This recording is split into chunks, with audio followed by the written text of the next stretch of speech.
Takže sme na Burianovej veži v Žiline, tu s Petrom Zánickým, ktorý je prvý trenér Petra Sagana, tak urobíme s ním teraz krátky rozhovor, keď máme túto možnosť. Takže taká otázka, že kde ste sa prvýkrát spoznali s Peťom a s Jurajom?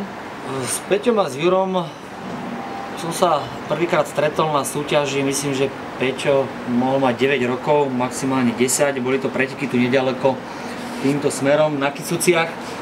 Na Makove štartovali na horských bicykloch a Peťo v takomto daždivom počasí, ako je dnes, vyhral preteky a bola to časovka na kasárne.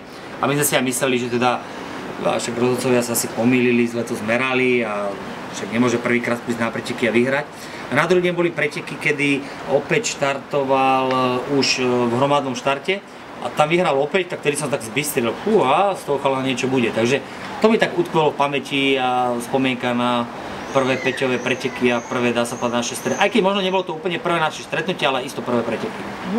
Takže potom ste si ho tak zobrali pod svoje krídla?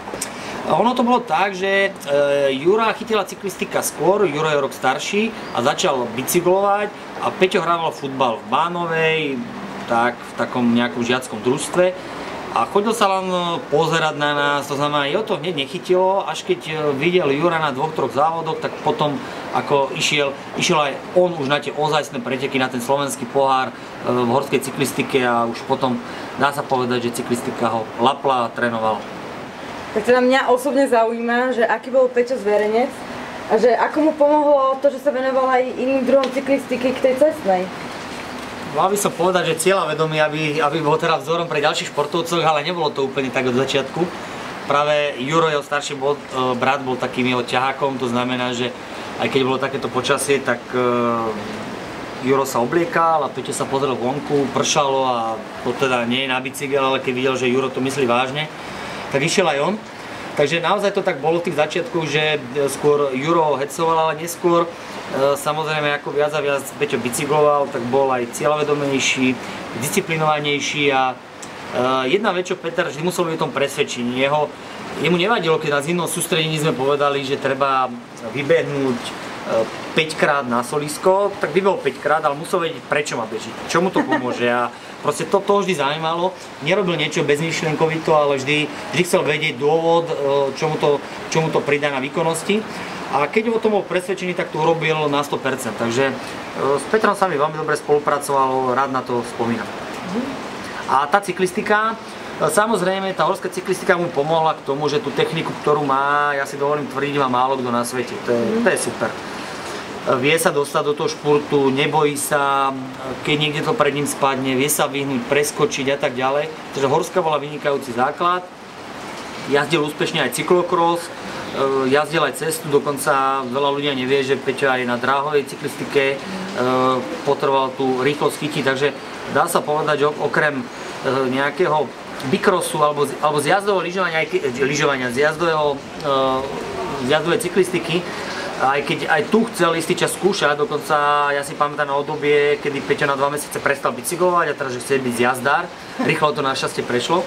Našťastie. Ale okrem nejakého bikrosu alebo takých salovej cyklistiky všetko Peťo vyskúšal a vo všetko mu to išlo.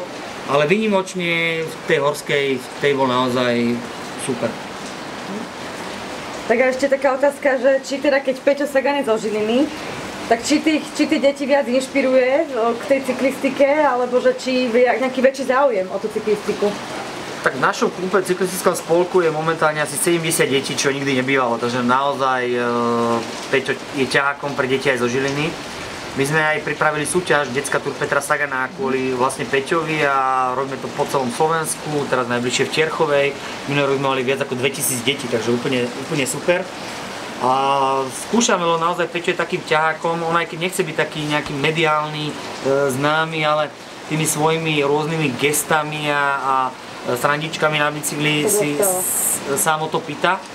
Takže my napríklad robíme, aj teraz sme robili výtvarnú súťaž Peťo Sagan očami detí a prišlo nám 1600 kresieb, ako deti kreslili, takže úplne super, takže ja som rád, že Peťo je takým motivačným prvkom pre deti, a to nielen zo Žiliny, ale celého Slovenska, takže super. No. A myslíte, že rastie taká konkurencia Peťovi? A tak Peťo je už taký úplne niekde inde, samozrejme máme tu dobrých cyklistov, aj slogan našej súťaže detskej túry je, že rastie vám doma nový šampión, prihláste ho na detskú túr Petra Sagana, to je celý slogan.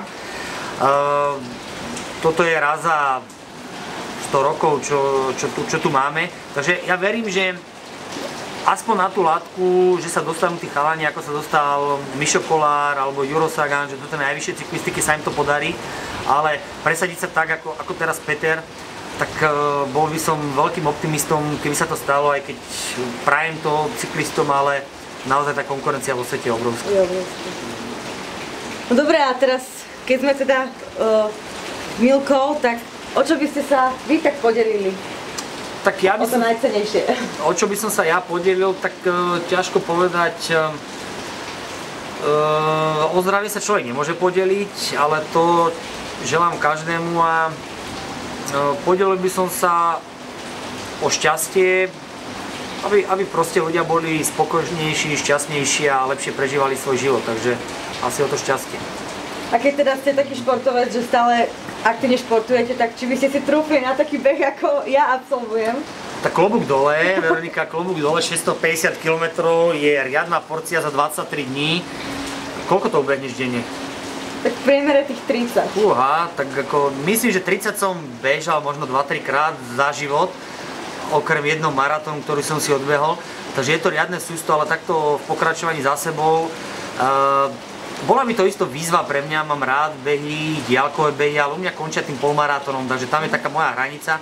Takže trúfol by som si a dúfam, že sa aj k tebe pridám, ale asi 23 dní bežať, neviem, asi nie. Tak budem to musieť ja zvládnuť sama. Tak ja veľmi pekne ďakujem za tento rozhovor. Ja ďakujem tebe, že si ma tu zavolala a želám ti, nech to zvládneš tak dobre ako tých prvých 7 dní alebo koľko si na ceste. Takže, ďakujem vám pekne. Ďakujem aj za to, že sme mohli byť tuto na tejto Burianovej veži, lebo to verejnosti neprístupné, takže si to veľmi vážim.